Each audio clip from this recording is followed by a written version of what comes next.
Bonjour chers internautes, bonjour Jay. Bonjour Diao, comment tu vas? Bien et toi? Ramadan, ça va? Machallah, alhamdulillah. Assalamu alaikum wa rahmatullahi wa barakatuh. Bienvenue à votre émission Temps de Ramadan.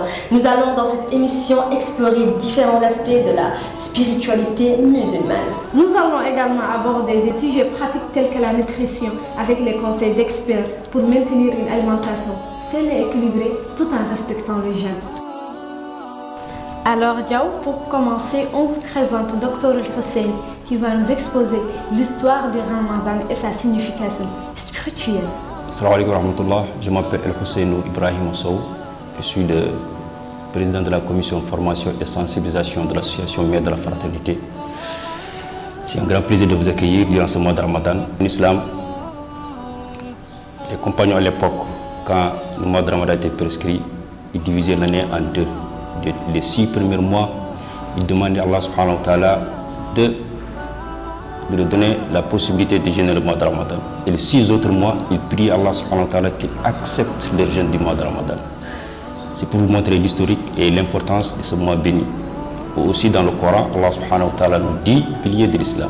Parmi les 5 piliers de l'islam, il y a le Ramadan.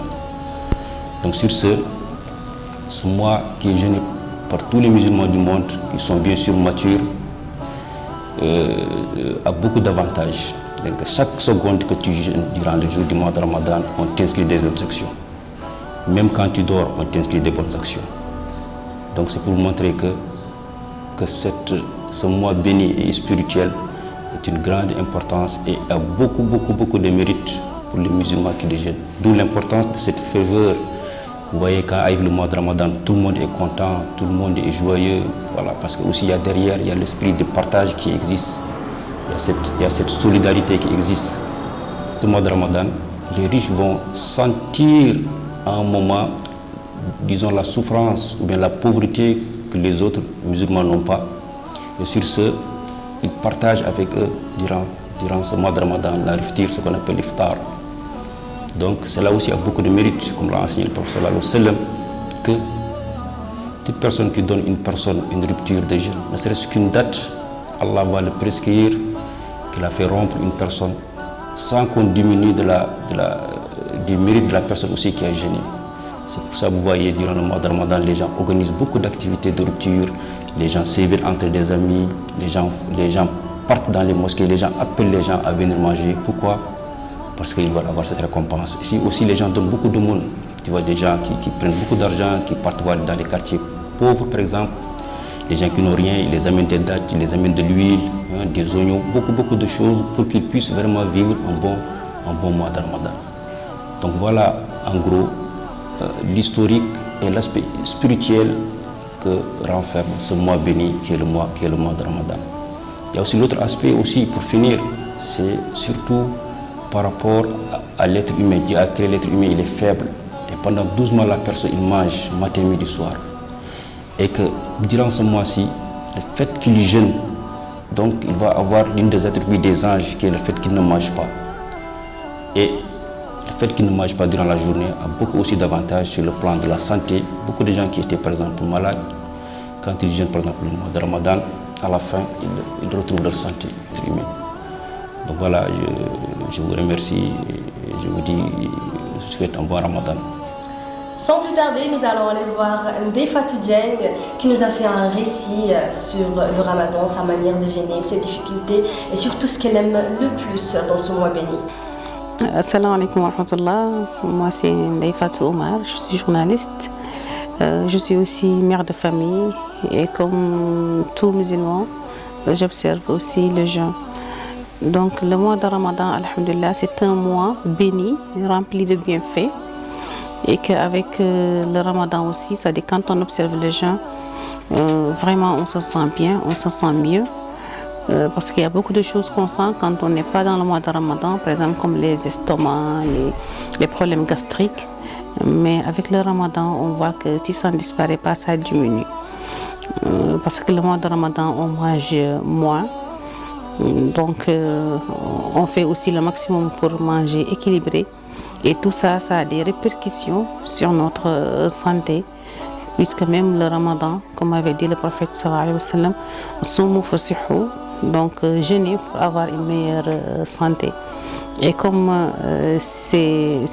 sont motivés, il y a l'engouement aussi bien dans les mosquées, même quand tu pars au marché, tu vois qu'il y a tout le monde qui est là chaud parce que c'est le Ramadan.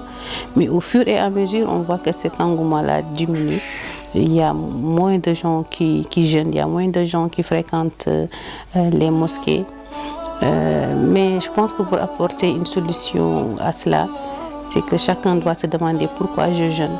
Donc si tu sais pourquoi tu jeûnes, tu sauras que tu pourras faire les 30 jours et même aller au-delà, c'est-à-dire les 36 jours, c'est-à-dire comme recommandé par le prophète, de jeûner les 30 jours et aussi de faire 6 jours d'accompagnement, comme on le dit chez nous en langue locale, qu'on accompagne le mois de Ramadan.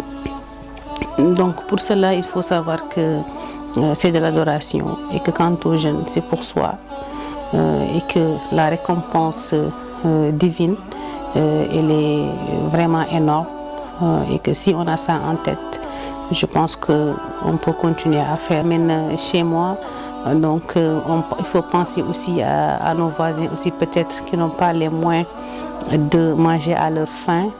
Et puis éviter aussi le gaspillage parce que le mois de Ramadan aussi, on le sait, les gens gaspillent trop. On cuisine beaucoup trop de plats qu'on ne mange pas forcément parce que le ventre aussi se remplit qu'une seule fois. Donc éviter le gaspillage et partager aussi ce qu'on cuisine, ne pas les jeter à la poubelle. Mais forcément, on ne peut pas faire 100 mètres, 200 mètres sans trouver une personne qui est dans le besoin. Alors Diaw, chose promise, chose dit, on vous présente également les conseils d'un expert en nutrition et ce n'est personne d'autre qu'Abderrahmane Diop. Salam alaikum, je m'appelle Diop Abderrahmane, je suis un nutritionniste, diététicien et spécialiste en sécurité sanitaire des aliments. Alors pour parler des défis du jeûne mois de Ramadan, ce qu'il faut savoir c'est que le Ramadan c'est une opportunité pour détoxifier, purifier le corps, enlever tout ce qui est de toxines que nous avons accumulées durant tous les autres mois. Pour parler de la gestion de la faim, de la soif, c'est très large. Moi, ce que je dirais, c'est que pour gérer la faim ou la soif durant le mois de Ramadan, il faut savoir gérer son alimentation pendant la rupture et pendant le repas de l'aube. C'est-à-dire, pendant la rupture, il faudra s'alimenter comme il faut. Comme j'ai l'habitude de dire, il faut commencer comme nous le faisons tous, et c'est la sunna de notre prophète. C'est quoi? C'est de commencer à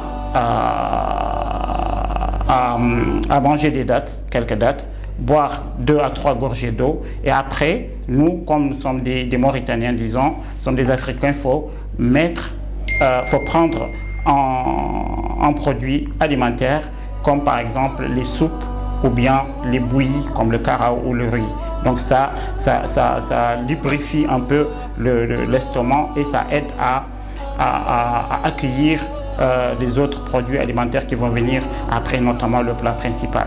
Et après ça, il faudra prendre son plat principal, et le plat principal doit être accompagné, disons, des produits céréalières, bien sûr, des féculents, des produits carnés, comme par exemple des produits riches en protéines, la viande, du poulet, des œufs, voilà, et aussi mettre des légumes, c'est-à-dire doit être accompagné par des légumes. Et après ça, normalement, tout est fini. On doit s'hydrater en ce moment-là. Et quand je parle de l'hydratation, je ne parle pas de jus de bissap ou des jus qu'on a l'habitude de faire qui sont sucrés en général, mais je parle de l'eau. C'est la meilleure boisson qu'on a l'habitude. Pour éviter la fatigue pendant les journées du mois de Ramadan, il faudra dormir tôt la nuit, avoir maximum 8 heures de sommeil, et également dormir avant, disons, 23 heures entre 23h et minuit.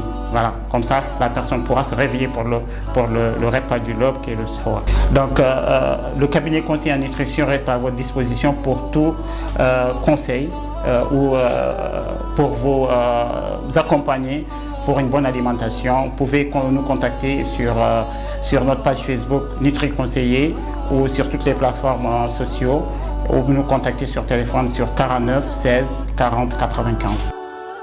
Alors, pour finir, nous ne pouvons pas parler de Ramadan sans parler de Wojbet, sans parler d'Iftar, c'est-à-dire les recettes culinaires qui nous titillent les pipilles gustatives.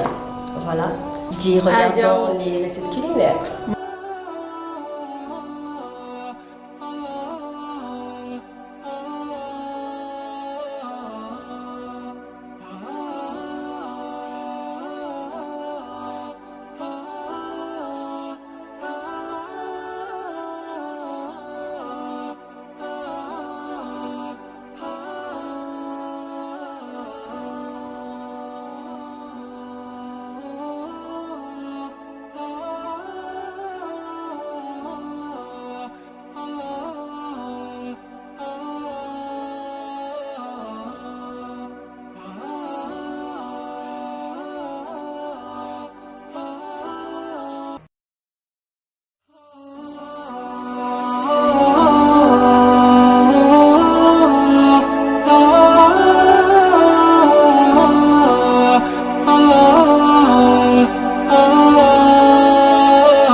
Alors Diaw, nous sommes arrivés au terme de notre émission. Effectivement, on dit à très bientôt pour un nouvel épisode de votre émission Temps de Ramadan. Et n'oubliez pas de nous suivre sur notre chaîne YouTube, Ici c'est la Mauritanie, nos pages Facebook, Instagram, ainsi que notre site internet, Ici c'est la Mauritanie.